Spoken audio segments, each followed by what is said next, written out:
শুভ সন্ধ্যা বন্ধুরা। আজ হলো 13 মে বুধবার। আজকের সন্ধ্যার বিশেষ বিশেষ খবর হলো দ্বিতীয় মেয়াদের প্রথম মন্ত্রিসভা বৈঠক হিমন্তের, একাধিক সিদ্ধান্ত গৃহীত। এ ব্যাপারে বিস্তারিত থাকবে প্রতিবেদনে। এবার কাজে কথা বললেন হিমন্ত বিশ্ব শর্মা। 21 মে প্রথম বিধানসভার অধিবেশন, অধ্যক্ষের দায়িত্বে রঞ্জিত, জানালেন মুখ্যমন্ত্রী। আজ গুয়াহাটিতে হাজির হলেন কংগ্রেস নেতা পবন খেরা। শপথ গ্রহণ অনুষ্ঠান থেকে বাড়ি ফেরার পথে ট্রেনে মৃত্যু বিজেপি কর্মী তথা শিক্ষক রাম কেবলের। ফের হাসপাতালে ভর্তি কংগ্রেস নেত্রী সোনিয়া গান্ধী। কাটিগোড়ায় অটোরিকশা চুরির হিড়িক, 15 দিনে উধাও 3টি গাড়ি, চরম দুশ্চিন্তায় ক্ষতিগ্রস্ত চালকরা। ইভিএম যতদিন থাকবে বিরোধীদের বুটে না যাওয়া ভালো, বললেন হাইলাকান্দি কেন্দ্রের পরাজিত কংগ্রেস প্রার্থী রাহুল রায়। মুখ্যমন্ত্রীকে শুভেচ্ছা এবং অভিনন্দন। এবং সর্বশেষ খবরটি হলো 10 বছরে 89 পরীক্ষার প্রশ্ন ফাঁস, শুরু রাজনীতির তরজা। এবারে শুনুন বিস্তারিত খবর। আজ হিমন্ত বিশ্ব শর্মা সরকারের দ্বিতীয় মেয়াদের প্রথম মন্ত্রিসভা বৈঠক অনুষ্ঠিত হয়। দ্বিতীয় মেয়াদের প্রথম দিনেই মুখ্যমন্ত্রী হিমন্ত বিশ্ব শর্মা মন্ত্রিসভার বৈঠকের আয়োজন করেন। বৈঠকে একাধিক গুরুত্বপূর্ণ সিদ্ধান্ত গৃহীত হয়। মুখ্যমন্ত্রী বলেন, সরকার শপথ গ্রহণের পরই প্রথম মন্ত্রিসভা বৈঠক অনুষ্ঠিত হয়েছে। আজ থেকেই সরকার দায়িত্ব গ্রহণের বার্তা দিতে চাইছি। খুব শীঘ্রই বিভিন্ন দপ্তরের কাজ শুরু হবে। বিধানসভার অধিবেশন শেষ হওয়ার পর পূর্ণাঙ্গ মন্ত্রিসভা ঘোষণা করা হবে। মন্ত্রিসভার বৈঠকে আগামী 26 মে ইউসিসি বিধানসভায় উত্থাপনের সিদ্ধান্ত নেওয়া হয়। ইউসিসির খসড়া আজকের বৈঠকে অনুমোদন পেয়েছে।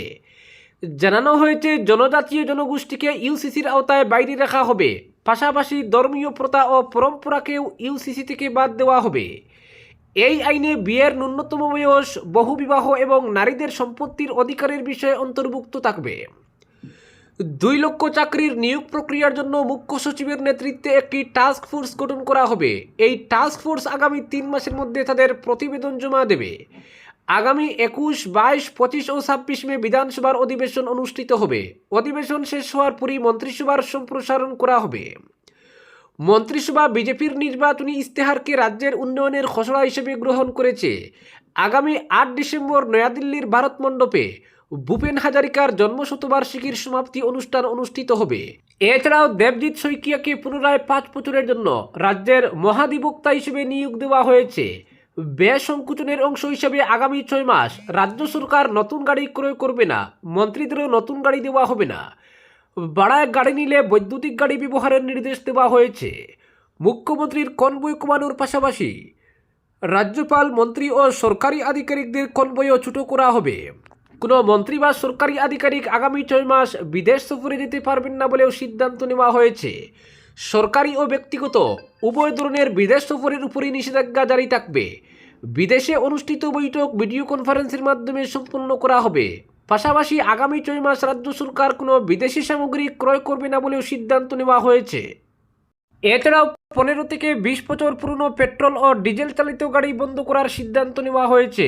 সরকার পূর্বের তুলনায় 20% কম পেট্রোল ডিজেল ক্রয় করবে বলে ঘোষণা করা হয়েছে। পরবর্তী খবরটি হলো, শপথ গ্রহণ অনুষ্ঠান থেকে বাড়ি ফেরার পথে ট্রেনে মৃত্যু বিজেপি সমর্থক তথা শিক্ষক রাম কেবলের। হিমন্ত বিশ্ব শর্মার শপথ গ্রহণ অনুষ্ঠানে যোগ দিতে গিয়ে আর বাড়ি ফেরা হলো না এক শিক্ষকের। শপথ অনুষ্ঠান শেষে বাড়ি ফেরার পথে ট্রেনে মৃত্যু ঘটল লক্ষ্মীপুরের চুটুমামদার বাসিন্দা তথা 770 নম্বর চুটুমামদা এলপি স্কুলের প্রধান শিক্ষক রাম কেবল কুর্মীর। তিনি দীর্ঘদিন ধরে বিজেপির একনিষ্ঠ সমর্থক হিসেবে পরিচিত ছিলেন। জানা গেছে, সোমবার দলীয় কর্মী সমর্থকদের সঙ্গে ট্রেনে করে তিনি গুয়াহাটি রওনা দেন শপথ গ্রহণ অনুষ্ঠানে অংশ নিতে।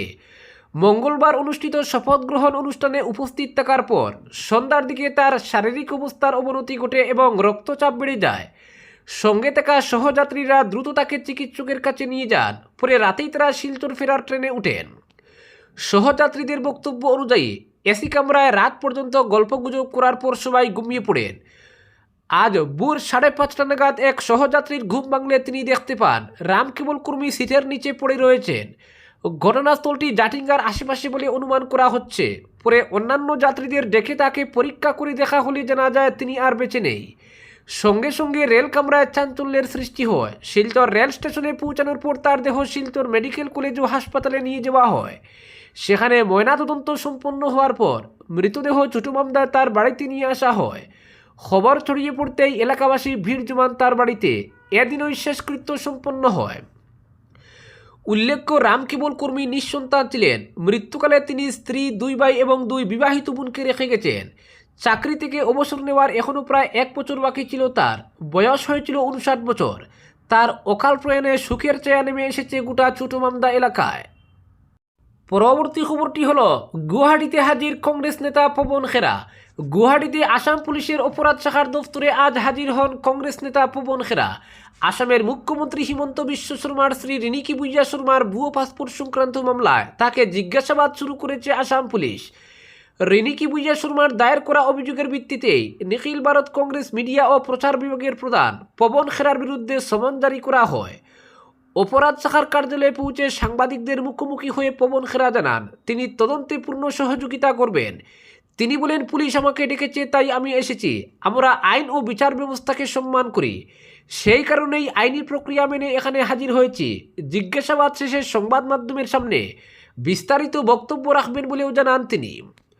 উল্লেখ্য, আসাম বিধানসভা নির্বাচনের আগে পবন খেরা অভিযোগ করেছিলেন যে মুখ্যমন্ত্রীর স্ত্রীর একাধিক পাসপোর্ট রয়েছে। পাশাপাশি বিদেশে অঘোষিত সম্পত্তি থাকার অভিযোগও তুলেন তিনি। এই অভিযোগের পরই রিনিকি বুইজা শর্মা ভারতীয় ন্যায় সংহিতার একাধিক ধারায় গুয়াহাটির অপরাধ শাখা থানায় খেরার বিরুদ্ধে ফৌজদারি মামলা দায়ের করেন।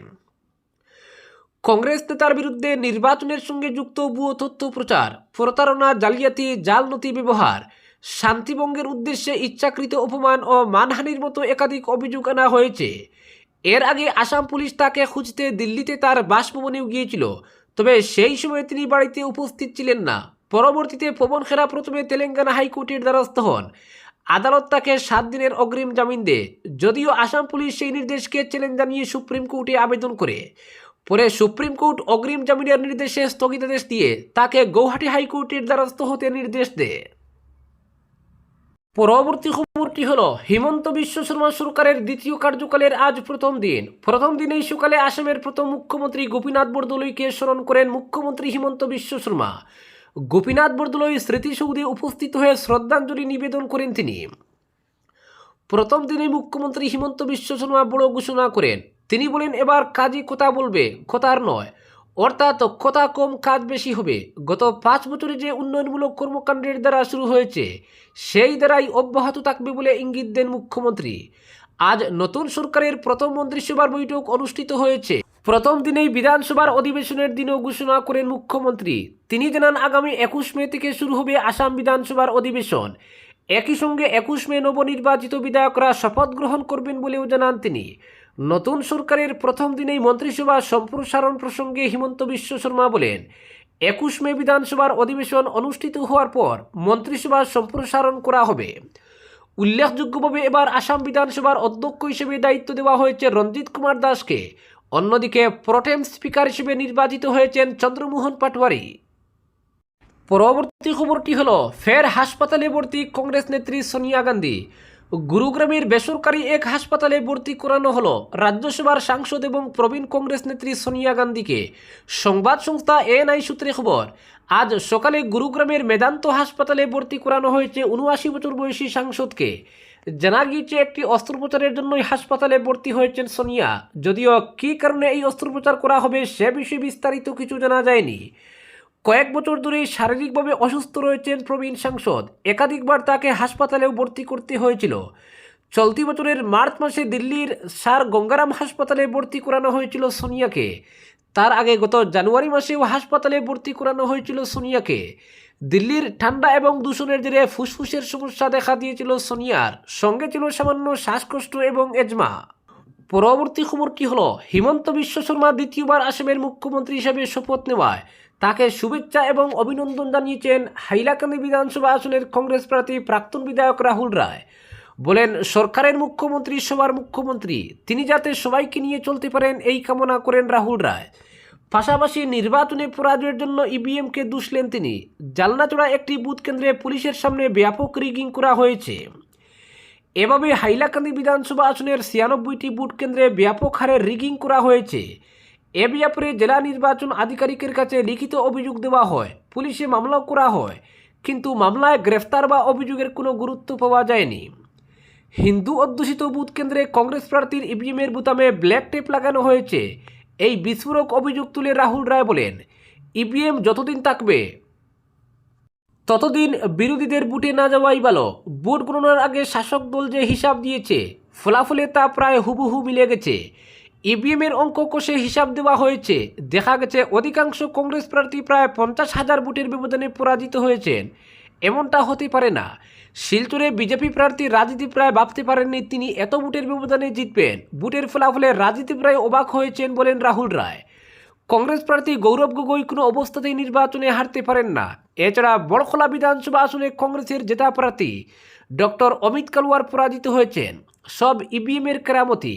নির্বাচনের সবকটি বুথ কেন্দ্রে সিসিটিভি বসানো হয়েছিল, কিন্তু বুথ কেন্দ্রের ভিতরে ব্যাপকভাবে রিগিং হয়, তা সিসিটিভি দেখে ব্যবস্থা নেয়নি নির্বাচন কমিশন। মোবাইল যেভাবে হ্যাক করা সম্ভব, সেভাবে ইভিএমও হ্যাক করা যেতে পারে বলে অভিযোগ করেন রাহুল রায়। নির্বাচনী প্রচারে কোনো গুরুত্ব দেননি বলে অভিযোগ খণ্ডন করে বলেন, হাইলাকান্দি সফরে মুখ্যমন্ত্রী হিমন্ত বিশ্ব শর্মা, প্রাক্তন মন্ত্রী গৌতম রায় বরাকের সিএম ছিলেন বলেও মন্তব্য করেন। বিধানসভা নির্বাচনে হাইলাকান্দি বিধানসভা আসনে গৌতম রায় বিজেপি হতে পারেন। বাবা বিজেপি প্রার্থী হলে বাবার বিরুদ্ধে পুত্র হিসেবে কংগ্রেসের হয়ে প্রতিদ্বন্দ্বিতা করা কোনো অবস্থাতেই সম্ভব নয়। শেষ পর্যন্ত বাবাকে প্রার্থী করেনি বিজেপি, এরই মধ্যে অনেক দেরি হয়ে যায়। অন্তিম মুহূর্তে কংগ্রেস প্রার্থী হিসেবে বিশাল নির্বাচনী এলাকায় জনপ্রচার করা যায়নি। বিজেপি প্রার্থীর পক্ষে দেশের স্বরাষ্ট্রমন্ত্রী, আসাম ও মণিপুরের 2 মুখ্যমন্ত্রী প্রচার করেন। এরপরও ব্যাপক রিগিং করে বিজেপি প্রার্থী মিলন দাসকে জেতানো হয়েছে বলে অভিযোগ করেন রাহুল রায়। বলেন, হাইলাকান্দি বিধানসভা আসনে প্রায় 1.5 লক্ষ হিন্দু ভোট বেশি। বিজেপি দলকে সব হিন্দু মানুষ সমর্থন করেননি বলে দাবি করেন রাহুল রায়। পরবর্তী খবর কি হলো, প্রশ্নপত্র ফাঁসের জেরে নিট ইউজি পরীক্ষা বাতিল হতেই উত্তাল দেশ। আর এই ইস্যুতে এবার নরেন্দ্র মোদী সরকারকে বেনজির আক্রমণ জানালেন কংগ্রেস নেতা রাহুল গান্ধী। তার সাফ দাবি, নিট এখন আর কোনো স্বচ্ছ পরীক্ষা নয়, বরং এটি একটি নিলাম কেন্দ্রে পরিণত হয়েছে। গত 10 বছরে দেশে 89 বার পরীক্ষার প্রশ্নপত্র ফাঁস হয়েছে বলে অভিযোগ তুলে মোদী সরকারের জমানায় যুব সমাজের ভবিষ্যৎ বিপন্ন বলে সরব হয়েছেন ওয়েনারের প্রাক্তন সাংসদ। অন্যদিকে রাজস্থানের মন্ত্রী কিরোরিমল মিনা বলেছেন, প্রশ্নপত্র ফাঁস হয়েছে, এটা নজরে আসার সঙ্গে সঙ্গে পরীক্ষা বাতিল করা হয়েছে। সিবিআইকে তদন্তের দায়িত্ব দেওয়া হয়েছে, এতেই প্রমাণ হয় সরকার দায়িত্বশীল। কিন্তু রাজ্যে যখন কংগ্রেস সরকার ছিল, তখন প্রশ্নপত্র ফাঁসের ঘটনা দামাচাপা দেওয়া হয়েছে। এমনকি প্রতিবাদ জানানোর জন্য তাকে গ্রেফতারও করা হয়েছিল। এই ঘটনার প্রতিবাদে মঙ্গলবার রাজধানী দিল্লিতে তুমুল বিক্ষোভ প্রদর্শন করেছে কংগ্রেসের ছাত্র সংগঠন এনএসইউআই। গোটা দেশ জুড়ে এ ঘটনার প্রতিবাদে কংগ্রেস ও তার বিভিন্ন সংগঠন আন্দোলন গড়ে তুলবে বলে হুমকি দিয়েছে। এদিন তার এক্স হ্যান্ডেলে দীর্ঘ পোস্টে তীব্র ক্ষোভ উগরে দেন রাহুল। তিনি লিখেছেন, নেট 2026-এর প্রশ্নপত্র ফাঁসের খবর শুনলাম। এটা এখন আর পরীক্ষা নেই, নিট এখন একটা নিলামে পরিণত হয়েছে। পরীক্ষার 42 ঘন্টা আগে হোয়াটসঅ্যাপে প্রশ্ন বিক্রি হচ্ছিল। 22 লক্ষের বেশি পড়ুয়া সারা বছর দিনরাত এক করে পড়াশোনা করেছে, আর এক রাতে তাদের ভবিষ্যৎ বাজারে নিলাম করে দেওয়া হলো। বিজেপি সরকারের 10 বছরের খতিয়ান তুলে ধরে রাহুলের তুপ, এটা প্রথমবার নয়। গত 10 বছরে 89 বার বিভিন্ন পরীক্ষার প্রশ্নপত্র ফাঁস হয়েছে, 48 বার পরীক্ষা নতুন করে নিতে হয়েছে। প্রতিবার একই প্রতিশ্রুতি দেওয়া হয়, আর তারপর নেমে আসে গভীর নীরবতা। তিনি আরও যোগ করেন, মোদী সরকারের এই ব্যর্থতার খেসারত দিতে হচ্ছে গরিবের সন্তানদের। দেশের যুবকদের স্বপ্নের পথে মোদী সরকারই এখন সবথেকে বড় বাধা বলে দাবি করেছেন রাহুল রায়। তবে তিনি আশ্বস্ত করেছেন যে তিনি ভারতের যুব সমাজের পাশে আছেন এবং এই ব্যবস্থার পরিবর্তন করবেন। আজকের বিশেষ সংবাদ এখানেই সমাপ্ত।